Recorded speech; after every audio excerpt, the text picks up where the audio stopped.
ದೇವರ ಆಜ್ಞೆಗಳನ್ನು ತಿರಸ್ಕಾರ ಮಾಡಿದ. ಅದಕ್ಕೆ ಇಲ್ಲಿ ಈ ವಚನದಲ್ಲಿ ನಾವು ನೋಡ್ತೇವೆ, 12ರಿಂದ ನಾವು ನೋಡ್ತೇವೆ, ಅವನು ಬೆಳಿಗ್ಗೆ ಎದ್ದು ಸೌಲನನ್ನು ನೋಡುವುದಕ್ಕೆ ಹೊರಟಾಗ ಅವನಿಗೆ ಸೌಲನು ಕರ್ಮೇಲಿಗೆ ಹೋಗಿ ಅಲ್ಲಿ ತನಗೋಸ್ಕರ ಒಂದು ಜ್ಞಾಪಕ ಸ್ತಂಭವನ್ನು ನಿಲ್ಲಿಸಿ ಅಲ್ಲಿಂದ ಗಟ್ಟಾ ಇಳಿದು ಗಿಲ್ಗಾಲಿಗೆ ಹೋದನೆಂಬ ವರ್ತಮಾನವು ಬಂದದ್ರಿಂದ ಸಮುವೇಲನ ಅಲ್ಲಿಗೆ ಹೋದನು. ಸೌಲನು ಅವನನ್ನು ಕಂಡು, ಯೆಹೋವನು ನಿನ್ನನ್ನು ಆಶೀರ್ವದಿಸಲಿ, ನಾನು ಆತನ ಅಪ್ಪಣೆಯನ್ನು ನೆರವೇರಿಸಿದೆನು ಅಂದನು. ನೋಡ್ರಿ, ಅಪ್ಪಣೆಯನ್ನು ನೆರವೇರಿಸಿದ್ನ. ಒಂದು ರೀತಿಯಿಂದ ತಿರಸ್ಕಾರ ಭಾವನೆ. ಎಂಥ ಭಾವನೆ? ತಿರಸ್ಕಾರ ಭಾವನೆ. ಪ್ರಿಯರೇ, ನಮ್ಮೊಳಗೆ ದೇವರ ವಾಕ್ಯದ ವಿಷಯದಲ್ಲಿ ತಿರಸ್ಕಾರ ಭಾವನೆ ಇರೋದಾಗಿದ್ದರೆ ಸೌಲನಿಗಾದಂಥ ಪರಿಸ್ಥಿತಿ ನಮಗೂ ಆಗಬಹುದು. ನೋಡ್ರಿ, ನೆರವೇರಿಸಿದನು ಅಂದನು. ಅದಕ್ಕೆ ಸಮುವೇಲನು, ಹಾಗಾದರೆ ಇದೇನು? ಕುರಿಗಳ ಕೂಗು ನನ್ನ ಕಿವಿಗೆ ಬೀಳುತ್ತದೆ, ದನಗಳ ಶಬ್ದವು ನನಗೆ ಕೇಳಿಸ್ತದೆ ಎನ್ನಲು ಸೌಲನು, ಜನರು ನಿನ್ನ ದೇವರಾದ ಯೆಹೋವನಿಗೋಸ್ಕರ ಯಜ್ಞೆ ಸಲ್ಲಿಸುವುದಕ್ಕಾಗಿ ಅಮಾಲೇಕರ ಕುರಿ ದನಗಳನ್ನು ಮೇಲ್ತರದವುಗಳನ್ನು ಉಳಿಸಿ ತಂದಿದ್ದಾರೆ. ಓಕೆ, ಸೌಲ ಹೇಳ್ತಾನೆ. ಅದಕ್ಕೆ 22ನೇ ವಚನದಲ್ಲಿ ಸಮುವೇಲ ಏನು ಹೇಳ್ತಾನೆ ನೋಡ್ರಿ.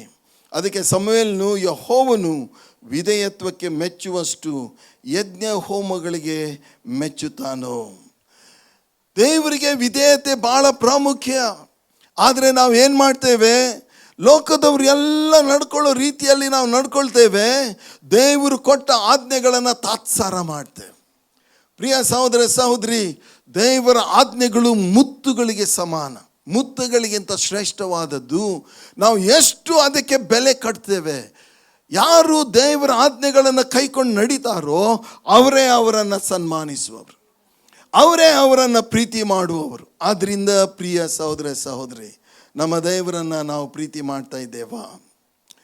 ಇನ್ನೊಂದು, ನಮ್ಮ ದೇವರಿಗೆ ನೋಡ್ರಿ, ನೀವು ಯಾರಿಗೋ ಏನೋ ಕೊಟ್ಟಿದ್ದೀರಿ, ಯಾರಿಗೋ ಏನೋ ನೀವು ಸಹಾಯ ಮಾಡಿದ್ದೀರಿ.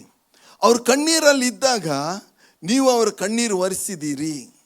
ಓಕೆ, ಅವ್ರು ನಿಮಗೆ ಉಪಕಾರ ಥ್ಯಾಂಕ್ ಯು ಅಂತ ಹೇಳದಿದ್ರೆ ನಿಮಗೆ ಹೆಂಗೆ ಅನಿಸುತ್ತೆ? ಬರೀ ಬೇಜಾರಾಗುತ್ತಾ?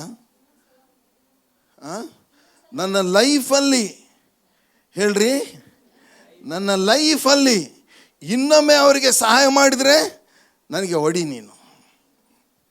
ನಾವೇನು ಹೇಳ್ತೀವಲ್ಲ ಹಾಗೆ.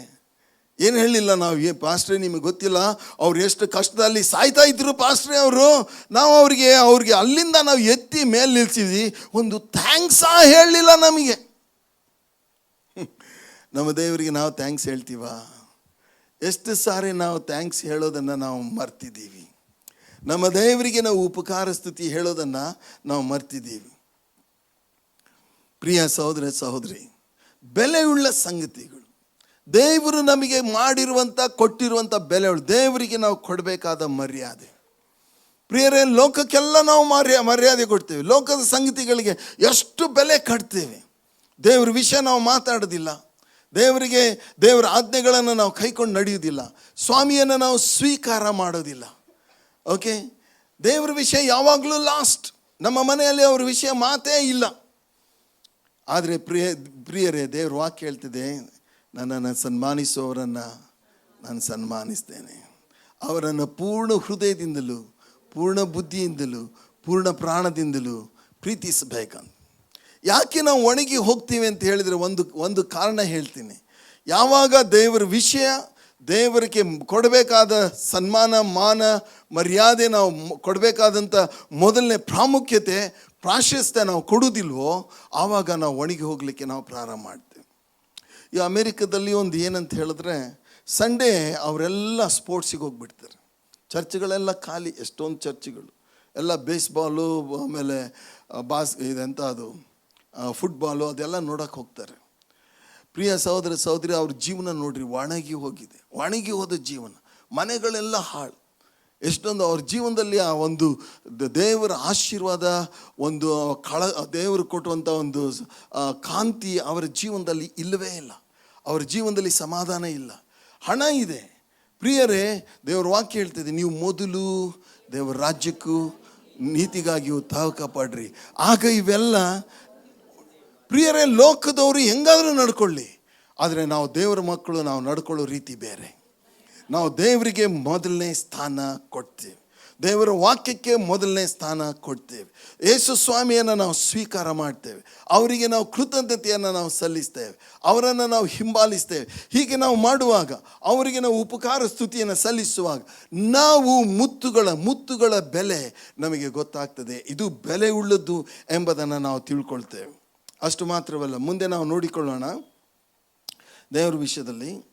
ಓಕೆ, ನಮಗೆ ಯಾರಾದರೂ ಥ್ಯಾಂಕ್ಸ್ ಹೇಳಲಿಲ್ಲ ಅಂದರೆ ನಮಗೆ ಎಷ್ಟು ಬೇಸರ ಆಗುತ್ತೆ.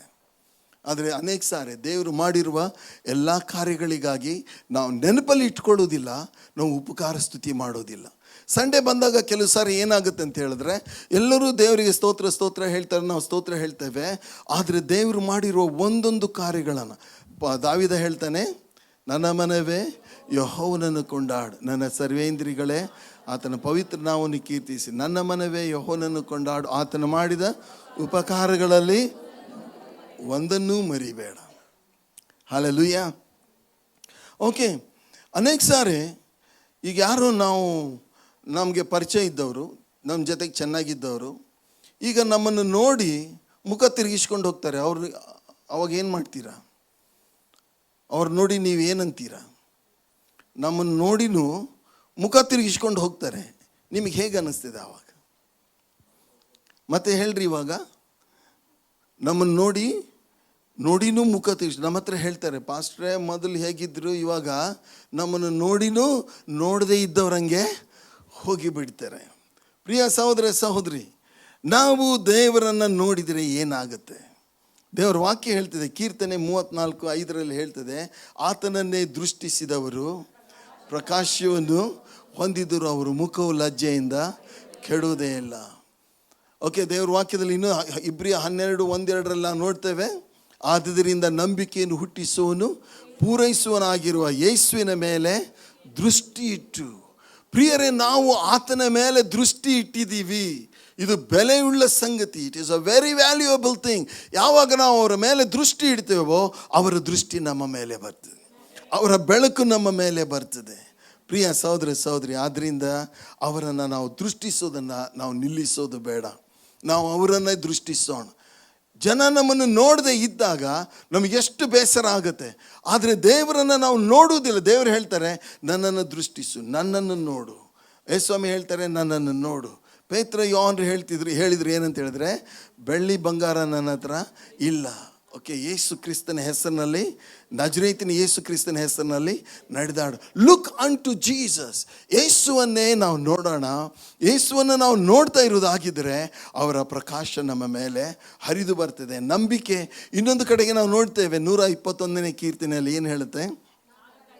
ಪರ್ವತಗಳ ಕಡೆಗೆ ನೋಡ್ತೇನೆ, ನನ್ನ ಸಹಾಯ ಎಲ್ಲಿಂದ ಬರೋದು? ಭೂಮಿ ಆಕಾಶಗಳು ನಿರ್ಮಿಸಿದ ಯೆಹೋವನಿಂದಲೇ ನನ್ನ ಸಹಾಯ ಬರ್ತಿದೆ. ಪ್ರಿಯರೇ, ಆದ್ದರಿಂದ ಈ ಸಂಗತಿಗಳನ್ನು ನೀವು ನಿಮ್ಮ ಜೀವನದಲ್ಲಿ ಮಾಡಿದ್ದು ಬೆಲೆಯುಳ್ಳ ಸಂಗತಿಗಳು.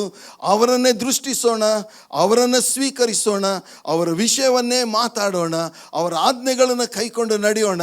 ಆಗ ನಿಮ್ಮ ಜೀವನದಲ್ಲಿ ಆಶೀರ್ವಾದಗಳ ಮಳೆ ಹರಿದು ಬರ್ತದೆ. ಹಲ್ಲೆಲೂಯಾ.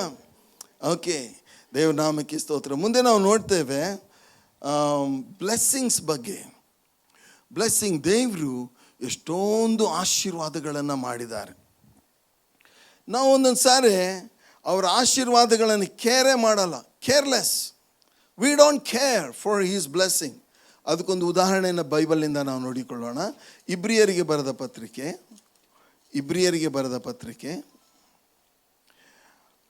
12ನೇ ಅಧ್ಯಾಯ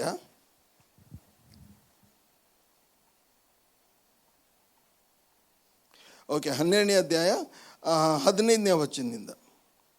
ಯಾವನು ಕರ್ತನ ನಿಮ್ಮಲ್ಲಿ ಯಾವನಾದರೂ ದೇವರ ಕೃಪೆಗೆ ತಪ್ಪಿ ಹಿಂಜರಿಯದಂತೆ ಯಾವ ವಿಷವುಳ್ಳ ಬೇರು ನಿಮ್ಮಲ್ಲಿ ಚಿಗುರಿ ಅಸಮಾಧಾನವನ್ನು ಹುಟ್ಟಿಸಿ ಸಭೆಯವರನ್ನು ಕೆಡಿಸದಂತೆ ಯಾವ ಜಾರನಾಗಲಿ ಏಸಾವನಂತ ಪ್ರಾಪಂಚಿಕನಾಗಲಿ ನಿಮ್ಮಲ್ಲಿ ಇರದಂತೆ ಜಾಗ್ರತೆಯಿಂದ ನೋಡಿಕೊಳ್ಳ್ರಿ.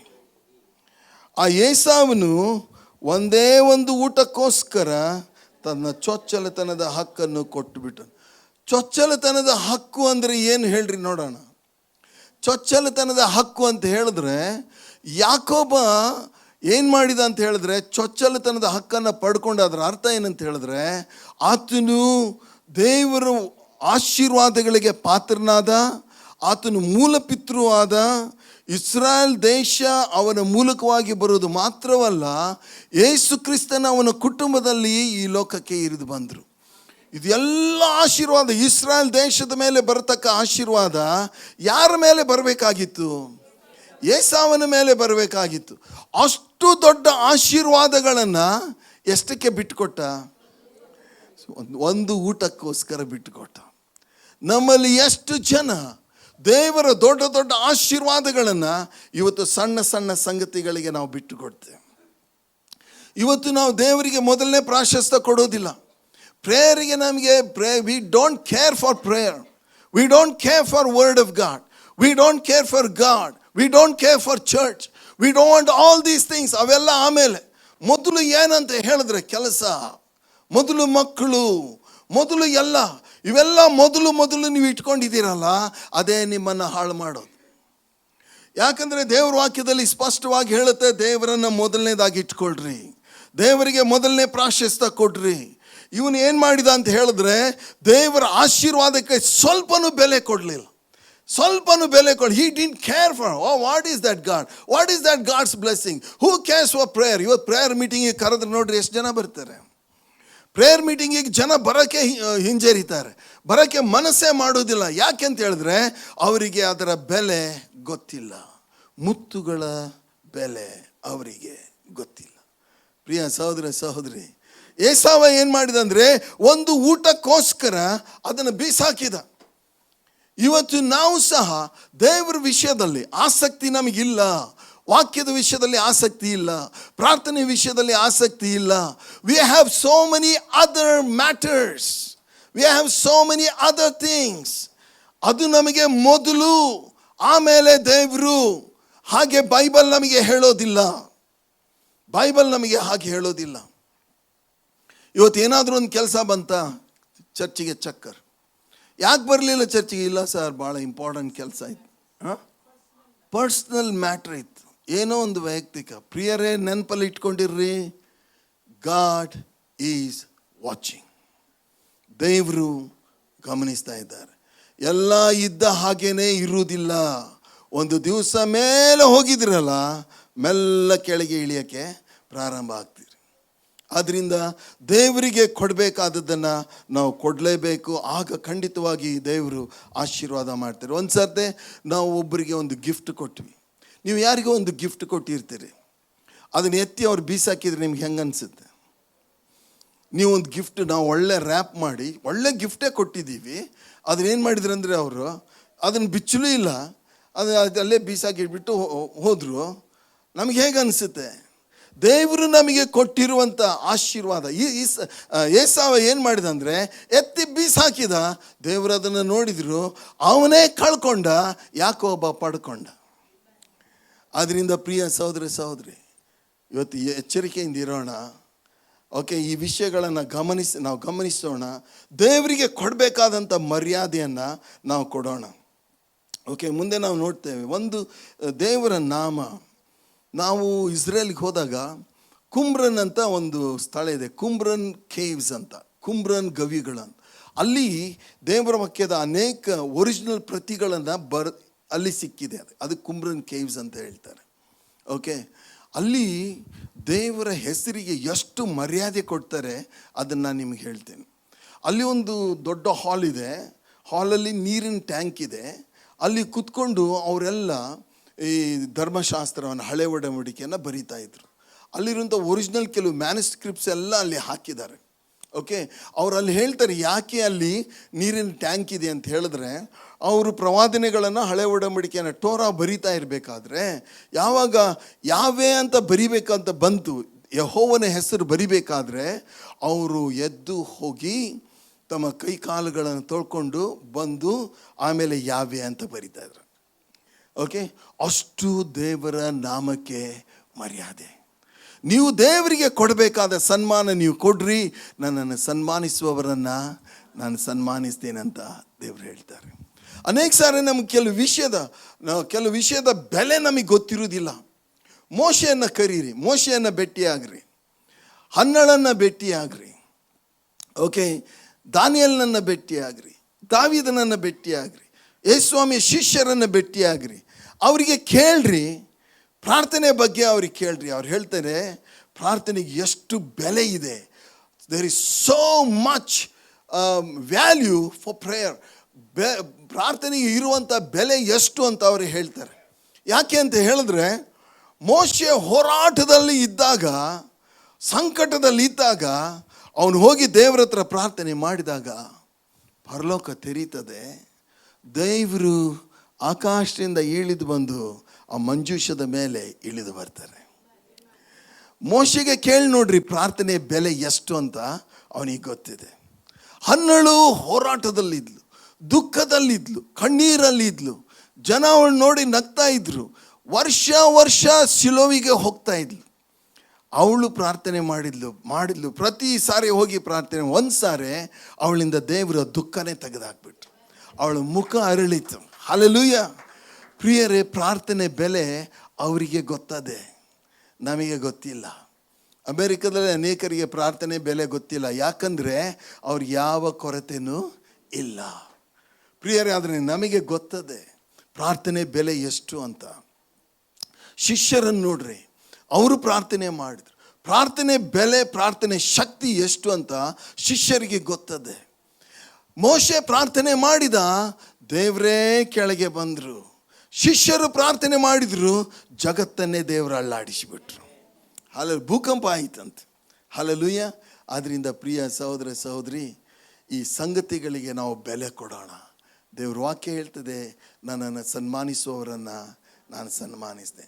ದೇವ್ರ ವಾಕ್ಯ ಅಂದರೆ ಅವರಿಗೆ, ಕೆಲವರಿಗೆ ದೇವ್ರ ವಾಕ್ಯ ಅಂದರೆ ಅಸಹ್ಯ. ದೇವ್ರ ವಾಕ್ಯಕ್ಕೆ ಮರ್ಯಾದೆ ಇಲ್ಲ, ಪ್ರಾರ್ಥನೆಗೆ ಮರ್ಯಾದೆ ಇಲ್ಲ, ಚರ್ಚಿಗೆ ಮರ್ಯಾದೆ ಇಲ್ಲ. They don't care. ಯಾಕಂದರೆ they are very busy in other things.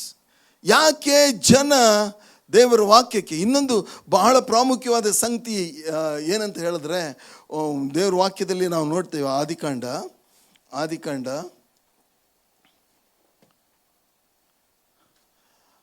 ಆದಿಕಾಂಡ ಹಾಗೂ 22ನೇ ಅಧ್ಯಾಯ. ಆದಿಕಾಂಡದಲ್ಲಿ ನೋಡ್ರಿ, ಈ ಮನುಷ್ಯ ಏನು ಮಾಡಿದ ಅಂತ, ಅಬ್ರಹಾಮ ಏನು ಮಾಡಿದ. 22ನೇ ಅಧ್ಯಾಯ. ಈ ಸಂಗತಿಗಳು ಆದ ಮೇಲೆ ದೇವರು ಅಬ್ರಹಾಮನನ್ನು ಪರಿಶೋಧಿಸಿದನು. ಹೇಗೆಂದರೆ, ಆತನು ಅವನನ್ನು ಅಬ್ರಹಾಮನೇ ಎಂದು ಕರೆಯಲು ಅವನು ಇಗೋ ಇದ್ದೇನೆ ಅಂದನು. ಆಗಲಾತನು, ನಿನಗೆ ಪ್ರಿಯನಾಗಿರುವ ಒಬ್ಬನೇ ಮಗನಾದ ಈಸಾಕನನ್ನು ತೆಗೆದುಕೊಂಡು ಮೋರಿಯ ದೇಶಕ್ಕೆ ಹೋಗಿ ಅಲ್ಲಿ ಅವನನ್ನು ನಾನು ಹೇಳುವ ಒಂದು ಬೆಟ್ಟದ ಮೇಲೆ ಸರ್ವಾಂಗ ಹೋಮವಾಗಿ ಅರ್ಪಿಸಬೇಕು ಅಂದನು. ಬೆಳಿಗ್ಗೆ ಅಬ್ರಹಾಮನು ಎದ್ದು ಕಣ್ಣೀರು ಹಾಕಿ ಗೋಳಾಡುತ್ತಾ, ದೇವರೇ,